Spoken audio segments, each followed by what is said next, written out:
have someone behind him, it's absolutely necessity that you trade him. And as we know, think about the haul, because you're way too familiar with this one. Think about the haul the Yankees got for Chapman back a few years ago. I had to bring it up. You just wanted to rub salt in the wound. But think about that haul. I mean, they get Gleyber Torres, who is, and you said in your show, he's got better days coming in 2019, and that's just the start of his career. Okay? He's the youngest player in the American League still. He's a great ball player. And you could get a player like that for Iglesias. Think about that. Think about the Reds with that kind of player on their team. And is there a young first baseman? Because we know Votto is on the tail end of his career. Yeah, I mean, absolutely. It's interesting to me. Closers are such a hot commodity, and now that Kimbrel's off the market, it could really get interesting with some of these guys that decide, Vasquez is another guy in Pittsburgh. They're probably not going to trade him, but if you could get 3 top-end prospects for him, you're foolish not to if you're not going to contend. Yeah, Easy Kill says the Reds have lots of trade value right now. I agree, Easy. I tell you what, though, if I'm the Pirates and I'm trading players, I keep thinking about the Chris Archer trade, and I'm like, make sure someone looks this over before you trade anybody. Right? Make sure an adult is with you. Yeah. That's it's almost like Huntington should not be allowed to trade anymore because of that trade. And I said it. I think I was one of the first ones to say it, Arnie, that it was a bad trade. The crazy thing is, Shane Baz might be the best of all of them. I said it. The guy was a first-round pick. Yeah, you're right. You said, look, you and I talked about that a few weeks ago, and you brought him up. I was hung up on Meadows. I was hung up on, that part of the trade, and you brought up Chas. I mean, the beat goes on. And so we've gone through the Reds, Garrett, Dietrich, Winker, and now we're talking about the Pirates. Did you see the call-up? You see who's pitching starting tomorrow for Pittsburgh? Love it. I think he's here to stay. I think, it's one of those things with the Musgrove situation, which was BS, by the way, with the Lyles going on the DL, and they can't afford to hold this kid's hand anymore.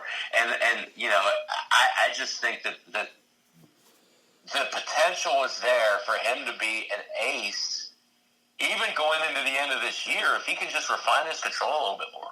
So he pitched well after that first inning last time. Oh yeah, he did. And if you don't, and for guys, we're talking about Mitch Keller. He's a top 20 rated prospect.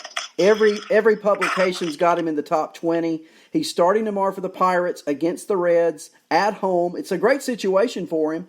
And if he's going to succeed, it's like a silver platter tomorrow, don't you think, Chappie? I mean, and this guy's a strikeout mongrel. He's great to add. Your K per 9, and his only problem is being command of the strike zone, and he had that in his first game. His raw stuff is elite. I saw him opening night in Indianapolis. He has good movement on his fastball. He has 3 pitches. His changeup is serviceable, but his strikeout and his, I believe it's a curveball. It might be a slider. I don't. But those 2 pitches are elite. So I absolutely look for him to be a key part of this rotation for the rest of the year. Is he a must-add kind of guy as you're looking at rookie pitchers coming up? Because coming up soon, you're going to have Dylan Cease. Let me ask you a question, and based on what you see, how does Keller compare to Dylan Cease? I don't know. I haven't seen enough of Cease as he's gotten older. From what I hear, Cease is probably 1, Keller is probably 2. Both are close. Okay. I know I've been watching. He's playing in Charlotte. Speaking of, you said if you were still in Charlotte, you'd come to Durham with me. But, he's pitching in Charlotte. I think his last 6 outings, Dylan Cease, he's averaging 11 strikeouts per 9. Yeah. His last outing was a bump in the road, I'm going to call it. He gave up about 4 earned runs, if I'm not mistaken. taken out early. It's really his first bad outing of the year. And I don't want to stay on Dylan Cease too long. I'm just trying to get a point of comparison, Keller to Cease, because as far as rankings of prospects, they're really close. Yeah, and I'll tell you, it's funny because you listen to all these shows, and Keller's kind of gotten a little bit of a jab here lately. I just don't see it. I mean, yeah, you know, he had one bad inning. His first inning as a major leaguer, he had a bad inning. After that, he settled down like a vet. You know, so I don't understand. I'm still high on Keller. I don't know why people have kind of soured on him, but you know, Cease is definitely, you know, there's like five guys, right? So those two, Luzardo, Matt Manning,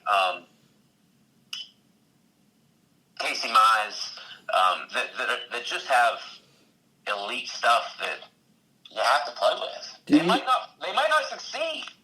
So that doesn't mean you can't play with them, you know? So do you put the kid from Pittsburgh in a similar group with Luzardo and Mize?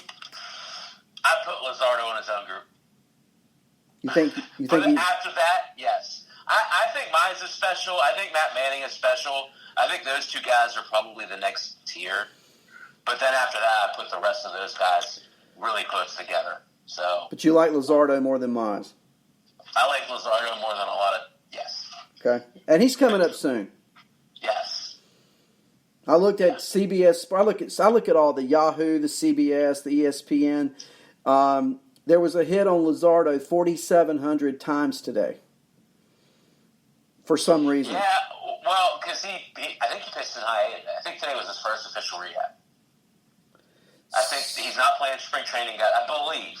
I think he played in high A today. I think he pitched 3 innings. He was supposed to fall. I think Puck was supposed to pitch the first 3, and Luzardo was supposed to pitch the second, I believe. I got you. No, you more than believe. You're spot on. I'll give you a little more. I was looking at it while you were talking. You got it.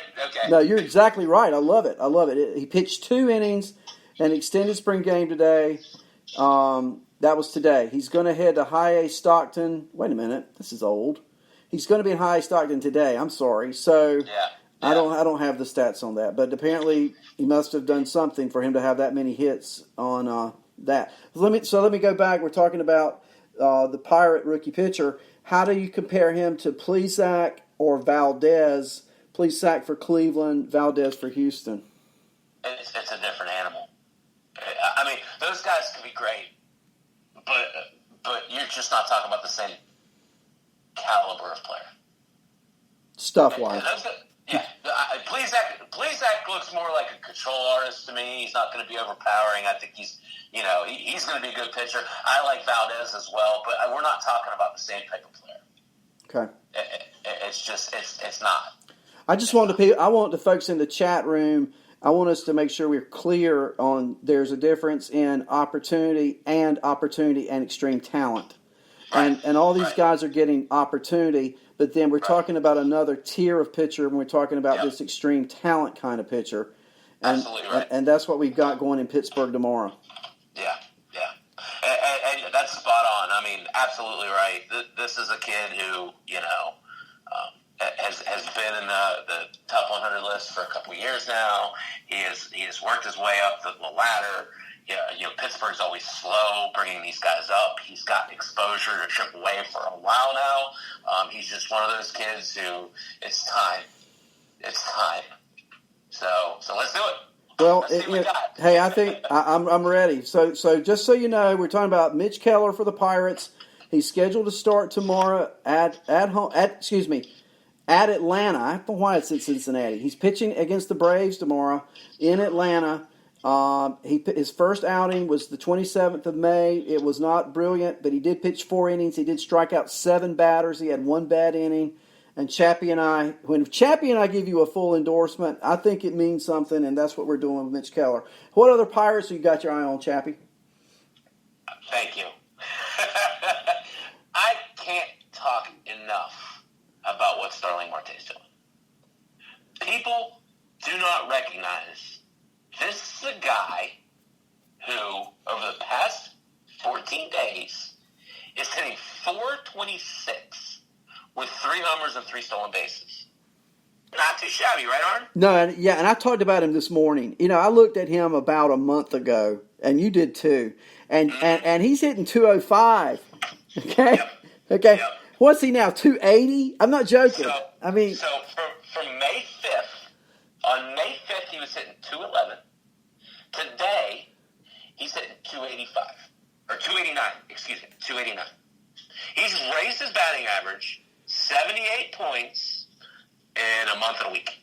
oh, I mean, he's been incredible. Over the last 30 days, Arnie, he's hitting 345 with 5 homers and 5 stolen bases. So he's consistently barreling the ball. Why aren't we talking about him more? You know why? Because he's in Pittsburgh. Exactly. Because he's in Pittsburgh. He's in the dungeon. Yeah.